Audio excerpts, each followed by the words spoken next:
Hegan. You want to run with a big fish? You got to play like a whale. Something like that. Stephen A's also got a book out, Straight Shooter. It's now available in paperback.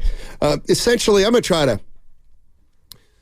try to break this down. Stephen A. Smith, in the wake of Draymond Green getting suspended, basically said, if this were happening to a Lakers player who was a teammate of LeBron James, we would really, really be asking LeBron James about what kind of leader he thinks he is if this were to be happening on his team, and that LeBron James would have to take the brunt of the questions and the responsibility.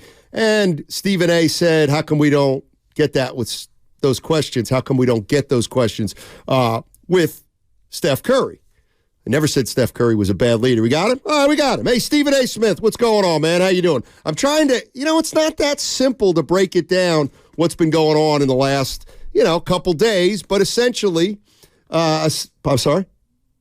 Essentially, the Warriors think you said Steph Curry was a bad leader, and that's not essentially what you said. It's not what I said at all, and I would never say something like that about Steph Curry. He's my favorite player in the NBA. He's the greatest shooter who's ever lived, and he's class personified, a quintessential role model, and I think the world of him. And I've always said that. I've said that about him publicly. I've said it to him privately. I would never say that. What I was saying is that when the whole thing with Draymond Green went down and everybody was asking questions about, what's the Warriors' role and what are they going to do to handle this situation, et cetera, I said, why do we not ask the question about Steph Curry? If this were LeBron James, we'd be saying leadership. What role is LeBron playing? Has he spoken to him? What did he say to him? What kind of advice has he given to him, et cetera, et cetera? I wasn't sitting there and saying Steph Curry was a bad leader. I was saying to the people, where's the same energy?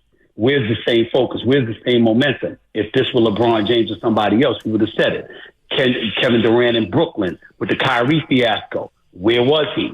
If you're going to ask these questions about other people, you can ask the question about Steph Curry. But then Steve Kerr obviously took it to another level, being his regular emotional self at his discretion, of course, and getting into how, I thought it was disgusting to hear somebody questioning his leadership. That's not what I was doing. Stephen A., do you think the criticism, if there is any, for Stephen Curry is as a leader? I know he's not the vocal kind that the MJs, the Kobes, even the LeBrons are, but do you think with Draymond Green, his recent actions, as well as the direction of the Warriors season right now, it's kind of up in the air. Do you think there is any criticism for Steph that people want to hear from him about where this season is going? Or do you think that's just simply not who he is? It may not. Well, first of all, I don't think that's who he is. I think he's very real and authentic. He is who he pretends to be. He's a guy that leads by example. He's a guy that has private conversations, obviously keeps things in house, and doesn't feel a level of urgency or necessity to sort of convey his thoughts to the public at large. I respect it. I understand where it's coming from, etc. All I'm saying is that when we look at that, for me, I have no problem with it, but other people would. Because this is what they said about other people in terms of how they lead. And if that's what you're going to do with other people, my point is, why didn't you do that with Steph Curry? I'm not saying you should, because I don't feel that way about him. But if we're going to ask the question, let's be consistent and ask it of anybody we've ordained to be leaders of franchises, particularly in this day and age. I remember a time when I heard a story about how Draymond Green takes the guys to Las Vegas every summer or whatever it is. They hang out, have a little sabbatical with one another, et cetera, et cetera. They said that Steph Curry doesn't go. It's universally understood Steph Curry doesn't do those things. He's not hanging out like that. That's not what he does. We've got so much love and such profound respect for him. We understand it. We honor his wishes, et cetera, et cetera. I've heard about folks needing to have, there was a session, for example, and you had players that needed to go to PR department, needed them to go and take a photo shoot or do interviews and stuff like that. And they said, we've got to ask number 30. Because everybody understands he's the leader. Everybody reveres him. Everybody loves him. What you're talking about, however, is a style, and when a different style may need to be incorporated to impact and affect somebody else that may be a teammate, a coach, or anybody else. And I'm not saying I know the answer to those questions. I'm saying there was nothing wrong with asking it to see what Steph Curry or Steve Kerr would have to say about it, as opposed to Steve Kerr automatically insinuating you're questioning Steph Curry's leadership. No, we're questioning you about his leadership so you could highlight exactly what kind of leader he is and what makes him so special. But Steve Kerr took it wrong because that's what Steve Kerr does on occasion. Stephen A. Smith joining us on 95.7 The Game. Well, let me take it a step further. What would be wrong with this? Since you did bring up LeBron initially, what would be wrong with me saying, yeah, you know what? I mean, I know leadership's tough to measure, but yeah, LeBron's a better leader than Steph Curry, because I'll tell you right now, if LeBron and Draymond would have been teammates for as long as Steph and LeBron or Steph and Draymond have, I'll bet you Draymond would be more under control. Well, I'm saying to you, you might not be wrong about that. I don't know. But is that the end of the world? Even if LeBron's a better leader, who cares? In a way. But my point is bigger than that. I get what you're saying, and I understand what you're saying. I truly do, and I appreciate your context and all of that. What I'm saying is there's nothing wrong with answering, just like you said, there's nothing wrong with feeling that way. Fair. Then there's nothing wrong with asking the question. Right. And that's what pissed, excuse my language, but that's what really pissed me off about Steve Kerr doing that day. It's like, what are you talking about? Oh, I was disgusted and appalled at somebody questioning Steph's leadership. Well, we might have asked the question so you could provide the answer, as opposed to assuming we would think the worst about Steph Curry of all people. I asked for, you guys watch me. You see me on First Take. You see me. I come on the show, frequently throughout the year and things of that nature. Okay, and you guys have seen me all over the place throughout the years. I challenge anybody to show me one time, where I've been negative or insulting of Steph Curry. One, and I'm on TV every day. And so for me, when Steve Kerr alluded to that, albeit without saying my name, I thought it was disgusting for him to go there. Right. Because I'm like, really? That's what you're doing? You reaching? Yeah, I know you're having a bad season, okay? I know you're not living up to expectations. I know you're seeing the dynasty disintegrate before our very eyes. But that's something you need to take up with your players and your coaching staff. Don't try to put this on the media. We're covering the team, and we're covering events that took place. And if something happened, this is what happened. Now, Draymond is his own man, and Draymond is a man's man. I respect the hell out of Draymond, got a lot of love for him, a lot of appreciation for him. We've had a great relationship throughout the years, and I know for a fact that he is his own man, and he stands on his. I get that. But when he goes on his podcast the other day and says, Stephen A. said Steph Curry's a bad leader, I'm like, damn. Did I say that? Yeah, they both stuck it to you. They both stuck it to you. And I'm like, that is completely inaccurate. Now, mind you, Draymond Green has my number. Okay, and he and I spoke, and we're fine. But he has my number. He could have called rather than say he saw me say that. I didn't say that. And obviously, Steve Kerr, I mean, listen, he wants to be selective on who he chooses to speak to and who he chooses to ignore or who he chooses to allude to. It's one of those passive aggressive maneuvers that he consistently exercises that on occasion annoys the living hell out of me. But it is what it is.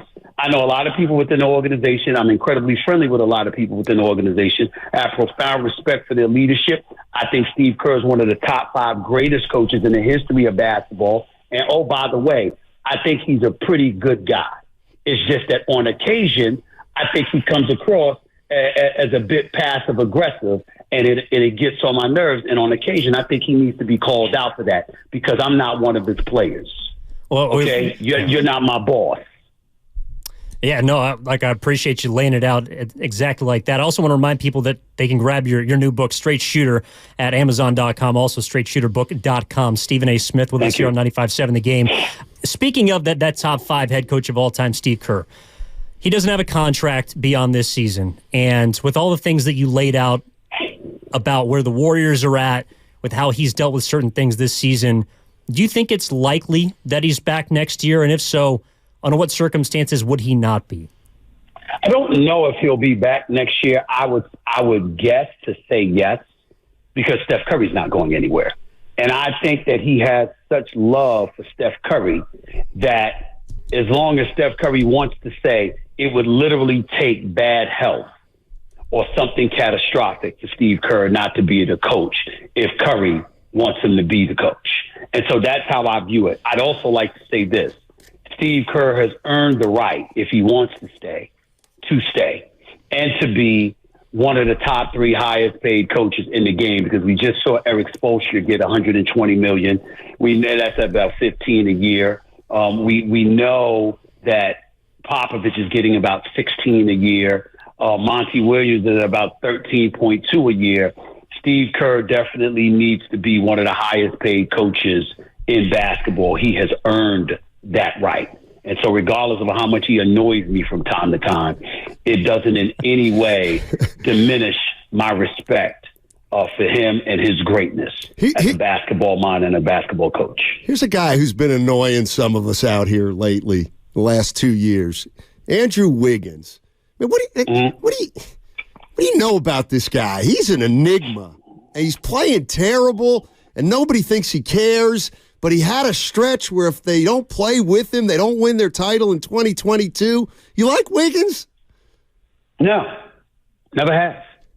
I mean, go back to it. He deserves a lot of props and a lot of credit for what he was able to do in the playoffs and in the finals. He was a candidate for MVP in the finals. He was absolutely spectacular. I really, really was pleased with what he was doing. But prior to that, I even said at one time you couldn't give him away for a bag of cookies. And I said it wasn't about his skill set. We all know he can play. It's that fire. Sometimes it's there. Far more often, it's not. And I remember last year where, guys within the organization had to educate me and tell me to calm down a little bit because I knew he was having family issues, and God bless him and his family. You certainly don't wish anything to go wrong in that regard. And I'm certainly not going to get specific because that's his business, even though I heard details about what transpired. But my position was, well, you have a job. And I understand you have to be at home, but in the same breath, I'm sure you leave home to make sure that check is cashed, unless you hop on a laptop to make sure it's in your bank account. You're getting paid, okay? And if you take the money with such ease, then you should go to work with a level of ease as well, as opposed to missing chunks of the season, even if it is for personal problems. We all got personal issues. Stuff happens.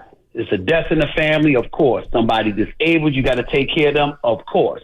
But for you just not to be in the mood to go to work because this family ailment that's going on that's preoccupying your mind, well, most people in this world don't get to make those kind of decisions. And I don't think it should be applicable to basketball players either. I remember a guy by the name of Tyson Chandler, and I hope, and if his mother's passed away, God bless her soul. I don't recall at the moment, so please forgive me. I don't know whether she's still alive or not, but I remember when he was playing for the New York Knicks, he was with his mother all the time. He would leave on game days because owner James Dolan would send the private jet to pick him up. He would get on a plane, go to the games, play with the team, and then go back home to his mama. I'm using that as an extreme example to highlight that there are extreme examples upon which people shouldn't. It's perfectly understandable if they can't play. But if you can play and you're accepting the check, try not to take so much damn time off. That's my position. Yeah. That's a great point, Stephen. I want to get you out of here on this. Draymond Green back into the fold. We don't know exactly when, but assuming sometime in the near future. Warriors at 17 and 19 in a position with a lot of different questions. And Steiny just asked you about maybe the biggest one on Andrew Wiggins. But where do you think this season goes for the Golden State Warriors? Do you think they have a chance now that Draymond Green is going to be back? Or do you see this thing spiraling in the same direction? Where do you see the rest of the season going? I don't see it spiraling in the same direction. No, because I think that Draymond Green is an elite defender. I think he's somebody that's a basketball savant, and I don't think anybody sets up from a playmaking ability standpoint for Steph Curry and Klay Thompson better than Draymond Green. So I certainly don't see it trending in the same direction, but that doesn't mean they're going to win a championship. Here's my thing. You cannot count out a Golden State Warriors team that has a hot Klay Thompson and Steph Curry. When those two brothers are hot, all bets are off because they're draining shots. You know they're not going to miss free throws.